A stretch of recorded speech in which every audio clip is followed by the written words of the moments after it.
So the woodcutter starts cutting the tree. A wise man comes by and sees the woodcutter cutting the tree. Hey you! Why are you cutting this huge tree? I am cutting it because it was used as a taking space. And I will make space for one more building. But the tree is not useless at all. It is very useful. Just see in how many ways trees are important to us. Friends, now let's see the importance of trees in our life.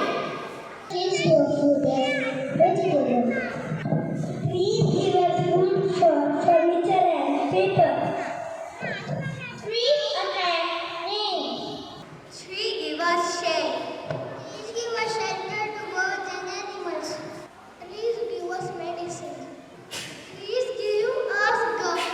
Trees remove carbon dioxide from atmosphere. Trees make dirt proof. Now, do you understand how trees are important to us? Yes, my friend, I was wrong. We should not cut, but we should grow.